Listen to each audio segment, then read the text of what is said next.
नमस्कार दोस्तों, आज का मुद्दा है पाकिस्तान का प्रपोज 27th कॉन्स्टिट्यूशनल अमेंडमेंट।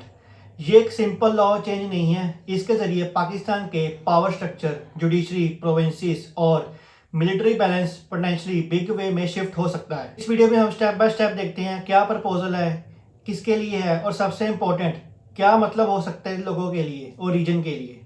आगे बढ़ने से पहले मेरे चैनल को लाइक, सब्सक्राइब और शेयर करना मत भूलिए और बेल आइकन जरूर दबाएं। सबसे पहले हम समझेंगे प्रपोज अमेंडमेंट में क्या क्या मेजर चेंजेस हैं। गवर्नमेंट एक सेपरेट कॉन्स्टिट्यूशनल कोड बनाना चाहती है जिसमें कॉन्स्टिट्यूशनल इंटरप्रिटेशन, राइट्स, केसेस और हाई लेवल जुडिशरी का एक नया स्ट्रक्चर हो सकता है।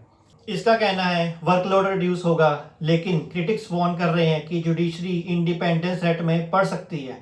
अमेंडमेंट ड्राफ्ट में मेंशन है कि आर्टिकल 243 जो कि आर्म्ड फोर्सेस को कमांड और कंट्रोल को डिफाइन करता है में रिवीजन हो सकती हैं।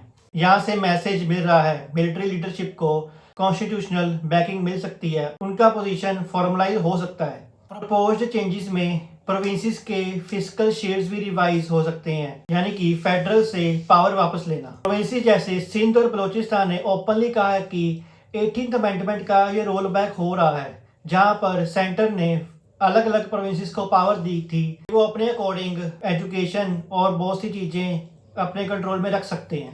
पर गवर्नमेंट का कहना है कि ये सब कंसल्टेशन के साथ होगा, लेकिन प्रोसेस की ट्रांसपेरेंसी और स्पीड को लेकर कंसर्न्स हैं।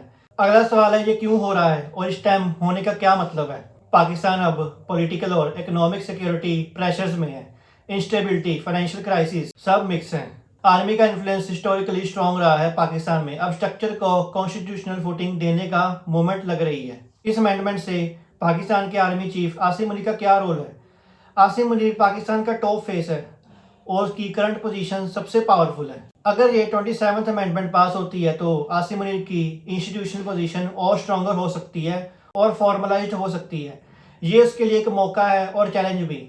मौका है कि उसका रोल पाकिस्तान की गवर्नेंस स्ट्रक्चर में और मेजर हो जाएगा, और सेंसिटिविटी ये है कि उसको जुडिशियल सेफगार्ड्स के साथ नेविगेट करना पड़ेगा। लेकिन चैलेंज ये भी है, जब मिलिट्री इंस्टीट्यूशन का रोल इतना विजिबल और फॉर्मल हो जाता है, सिविक स्पेस और डेमोक्रेटिक चेक्स को खतरा होता है और आसिम मुनीर उस रिस्क का सेंटर फिगर बन सकता है।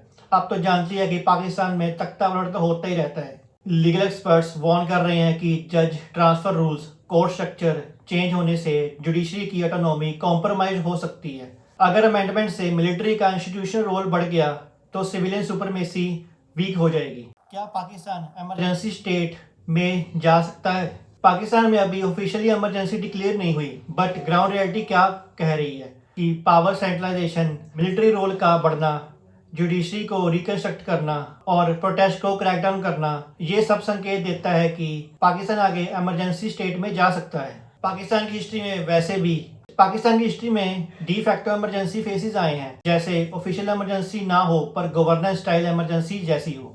अगर अमेंडमेंट ये पास हो गया तो इसके पॉसिबल आउटकम्स होंगे सुप्रीम कोर्ट और हाई कोर्ट्स में मेजर चेंजेस आएंगे। मिलिट्री लीडरशिप को स्ट्रॉन्गर कॉन्स्टिट्यूशनल ग्राउंडिंग मिल सकती है और सिविल मिलिट्री बाउंड्री और ब्लर हो सकती है। प्रोविंसेस को फाइनेंशियल और एडमिनिस्ट्रेटिव पावर से रिग्रेट हो सकता है।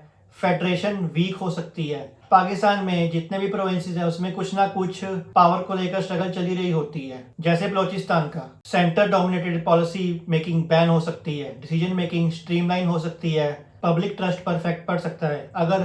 अगर लोगों की सुनवाई ना हो, कोर्ट्स न्यूट्रल नहीं रहे तो सोशल अनरेस्ट का रिस्क बढ़ेगा। मेरा पर्सनल असेसमेंट है ये अमेंडमेंट पाकिस्तान के कॉन्स्टिट्यूशनल जर्नी का एक पाइवट पॉइंट है। अगर ये साफ साफ पास हो गया तो पाकिस्तान एक नए गवर्नेंस एरा में एंटर करेगा, जहां मिलिट्री और सेंट्रल का डोमिनेंस फॉर्मलाइज हो जाएगा। पर मिलिट्री का रोल तो वैसे ही ऊपर रहता ही है और आगे भी ऐसे ही चलता रहेगा। तो आपको क्या लगता है, क्या ये अमेंडमेंट स्टेबिलिटी की तरफ एक स्टेप है या डेमोक्रेसी लॉस का एक साइन। कमेंट्स में अपनी राय जरूर लिखें। आज की वीडियो में बस इतना ही, फिर मिलेंगे एक नई न्यूज़ के साथ। तब तक के लिए साइनिंग ऑफ।